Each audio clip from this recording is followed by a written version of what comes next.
नमस्कार friends, SDF groups of education channel में आप सभी का स्वागत है। पिछले एपिसोड्स के वीडियोस में हमने difference between eukaryotic and prokaryotic cells के बारे में देखा था। इस वीडियोस में हम सेल डिविजन्स के बारे में बात करेंगे। यदि आप हमारे चैनल पर नए हैं तो आप हमारे चैनल को सब्सक्राइब ज़रूर करें, साथ ही बेल आइकन को प्रेस कर लें ताकि हमारे वीडियो की समस्त नोटिफिकेशन आपको समय समय पर प्राप्त होती रहे। चलिए आइए वीडियो की शुरुआत करते हैं। वीडियो की शुरुआत आपको बता दें कोशिका विभाजन यानी कि सेल डिवीज़न से करेंगे। हम आपको बता दें कोशिका विभाजन को सर्वप्रथम सन 1855 ईस्वी में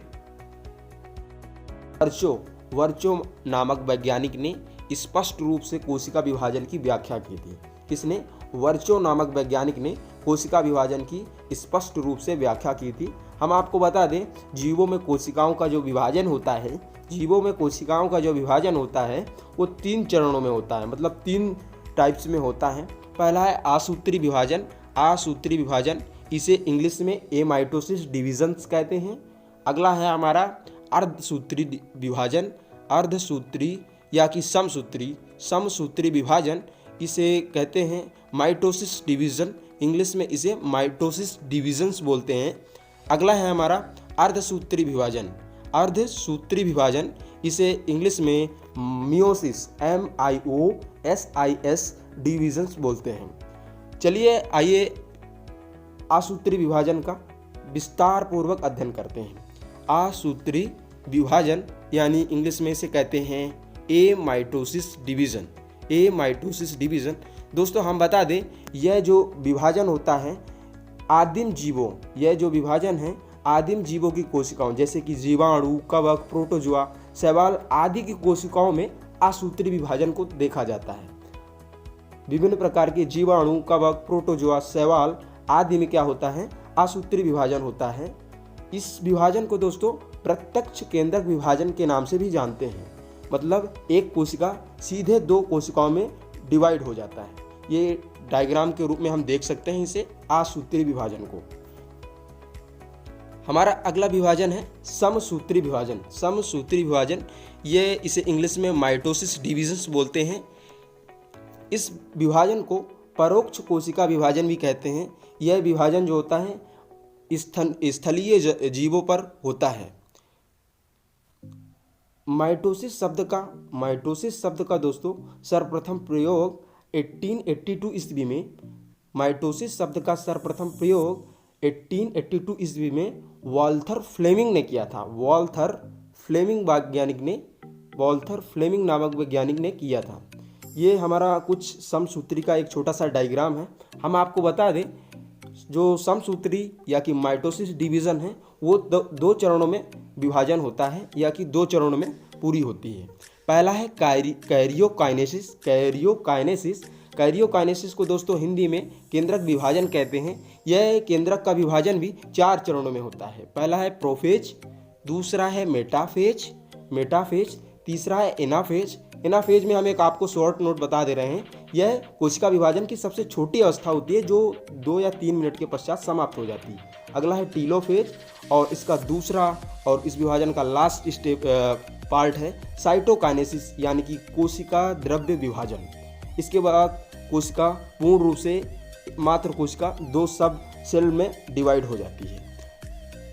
यह विभाजन दोस्तों बता दें आपको समसूत्री विभाजन हमेशा कायिक कोशिका यानी सोमैटिक सेल्स पे होता है। हमारा अगला विभाजन है समसूत्री विभाजन यानी मियोसिस डिवीज़न। हम आपको बता दें अर्धसूत्री विभाजन की खोज वीजमैन नामक वैज्ञानिक ने किया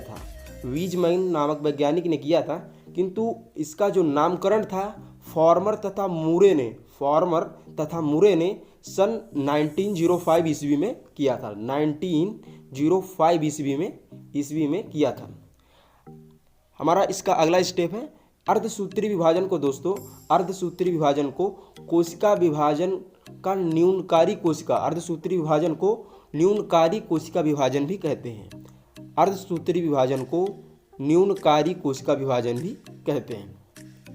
हम आपको बता दें मियोसिस जो विभाजन होता है जनन कोशिकाओं में जनन कोशिकाओं में होता है, मतलब जनरेटिव सेल्स पे होता है। यह विभाजन, अर्धसूत्री विभाजन, 2 चरणों में पूर्ण होती है। पहला है समरूपी विभाजन। समरूपी विभाजन, इसे इंग्लिश में हेटेरोटाइपिक विभाजन कहते हैं, हेटेरोटाइपिक डिविजन्स कहते हैं। और दूसरा है समरूप विभाजन, होमोटाइपिक डिवीजन। समरूपी विभाजन को अगर विशेष रूप से कहें तो यह समसूत्री विभाजन ही होता है, और समरूपी विभाजन अर्धसूत्री का एक दूसरा सा पार्ट है। दोस्तों, हमारे वीडियो के लास्ट में एक छोटा सा टेस्ट सीरीज रखा गया है, जो आगे पढ़े हुए वीडियो के से ही कुछ क्वेश्चन लिए गए हैं, उसको आप सॉल्व जरूर करिए। हमारा पहला क्वेश्चन है, निम्न में से किस कोशिका विभाजन को प्रत्यक्ष केंद्रक विभाजन कहते हैं? निम्न में से किस विभाजन को प्रत्यक्ष केंद्रक विभाजन कहते हैं? पहला ऑप्शन है समसूत्री विभाजन, दूसरा है अर्धसूत्री विभाजन, और हमारा तीसरा ऑप्शन है असूत्री विभाजन, और चौथा ऑप्शन है इनमें से कोई नहीं। आप इनके आंसर आप हमें कमेंट सेक्शन पर जरूर बताइएगा। हमारा अगला क्वेश्चन है, समसूत्री विभाजन किस प्रकार की कोशिकाओं में होता है? समसूत्री विभाजन किस प्रकार की कोशिकाओं में होता है, मतलब माइटोसिस डिवीजन किस प्रकार के सेल्स में होता है? पहला है जनन कोशिका, दूसरा है कायिक कोशिका, तीसरा है सोमैटिक कोशिका, और चौथा है 2 व 3 दोनों में। हमारा अगला क्वेश्चन है, किस कोशिका विभाजन को परोक्ष कोशिका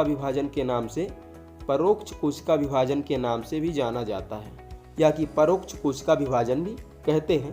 पहला है समसूत्री विभाजन, दूसरा है अर्धसूत्री विभाजन, और तीसरा है असूत्री विभाजन, और चौथा है इनमें से कोई नहीं। दोस्तों, हमारा अगला क्वेश्चन है, किस कोशिका विभाजन को न्यूनकारी कोशिका विभाजन भी कहते हैं? न्यूनकारी कोशिका विभाजन भी कहते हैं। पहला ऑप्शन है माइटोसिस डिवीजन, दूसरा है मियोसिस डिवीजन, और तीसरा है एमाइटोसिस डिवीजन, और चौथा ऑप्शन है नॉन ऑफ दीज। इनके आंसर आप हमें कमेंट सेक्शन पर जरूर बताइएगा।